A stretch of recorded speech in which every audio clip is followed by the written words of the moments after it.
teman-teman, ondel-ondel akan bermain dengan Squid Game. Cekidot. Wow, seru sekali teman-teman pastinya. Yuk kita saksikan. Jangan lupa subscribe ya. Jangan lupa subscribe. Ini ondel-ondel teman-teman. Wah, sudah memakai topeng Squid Game. Kira-kira mana ya boneka Squid Game-nya? Itu dia teman-teman. Jangan sampai dia melihat kita ketika sedang berjalan. Itu dia, kita jalan teman-teman. Ondel-ondel sudah mulai jalan. Stop. Diam teman-teman. Nah, waktu jalan ondel-ondel kuning. Terus. Mantap. Saatnya jalan ondel-ondel hitam. Jangan sampai ketahuan.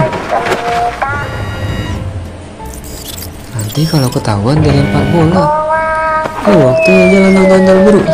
Stop ondel-ondel biru. Wow, dia ketahuan sama si boneka Squid Game.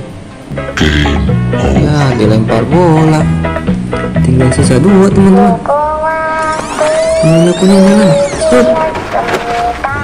Diam, jangan bergerak.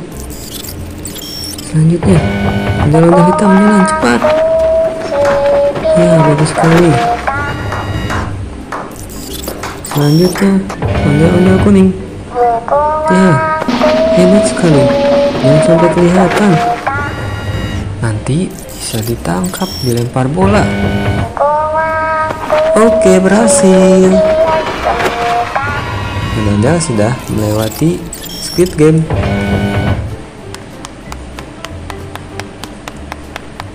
Tapi tersisa 2 karena yang satu ondel-ondel biru kena lemparan bola teman-teman. Tapi nggak apa-apa. Terima kasih teman-teman. Ondel sudah berhasil. Terima kasih. Jangan lupa like dan subscribe.